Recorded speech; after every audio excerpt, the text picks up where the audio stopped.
Malam itu, suasana kampung terasa tenang. Di salah satu rumah, orang-orang mulai berkumpul, bersalaman, duduk melingkar, dan tak lama kemudian, terdengar bacaan la ilaha illallah menggema pelan. Inilah yang sering kita kenal sebagai tahlilan. Sebuah tradisi yang sudah sangat akrab di telinga umat Islam Indonesia, terutama di kalangan Nahdliyin. Biasanya dilakukan setelah ada yang meninggal. Di hari ketiga, ke-7, ke-40, ke-100, bahkan setahun. Tapi juga kadang dilakukan dalam bentuk syukuran, doa selamat, atau menyambut kelahiran. Di masyarakat tahlilan sering dianggap sebagai cara untuk mendoakan orang yang telah meninggal, sambil mempererat silaturahmi antar warga. Namun di sisi lain, ada juga sebagian umat Islam yang memandangnya berbeda. Mereka berpendapat bahwa doa untuk orang meninggal sebaiknya dilakukan secara pribadi, bukan dengan acara yang ditentukan waktunya, dan dibiasakan seperti ritual tertentu.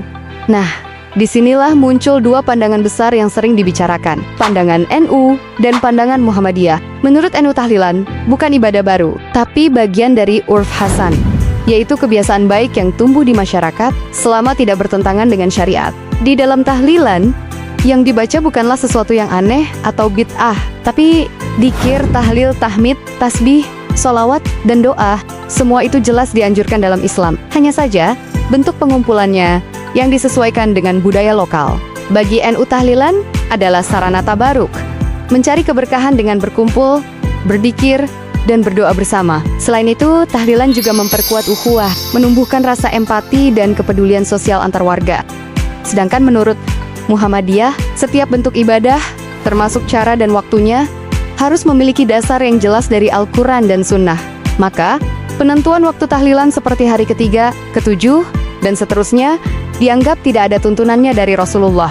Muhammadiyah tidak melarang orang untuk berdoa bagi orang yang meninggal, bahkan sangat menganjurkannya. Tapi, doa itu cukup dilakukan secara pribadi, tanpa perlu diikat oleh waktu atau bentuk acara tertentu. Jadi, masalahnya bukan pada doanya, tapi pada cara dan kebiasaannya. NU melihat dari sisi konteks sosial dan budaya, sementara Muhammadiyah menekankan ketepatan ibadah sesuai sunnah. Dua-duanya punya dasar dan niat yang sama, menghidupkan doa, dzikir, dan kebaikan bagi umat. Sayangnya, masyarakat kadang memandang perbedaan ini dengan kacamata siapa yang benar, siapa yang salah. Padahal seharusnya kita bisa belajar melihat bahwa dua pandangan ini justru saling melengkapi. Dari NU kita belajar makna sosial dalam beragama, bahwa doa bisa jadi sarana kebersamaan. Dari Muhammadiyah, kita belajar ketelitian dan kehati-hatian dalam beribadah, agar semua yang kita lakukan tetap sesuai tuntunan Rasulullah. Kalau dua semangat ini dipadukan, maka Islam di Indonesia akan tetap hangat, tapi juga kuat dalam dasar ilmunya.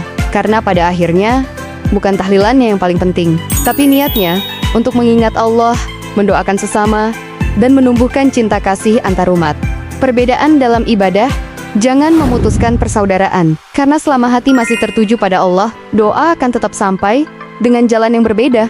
Mari kita terus belajar menghargai perbedaan, karena di dalamnya ada hikmah yang membuat Islam tetap hidup dan indah di bumi Nusantara.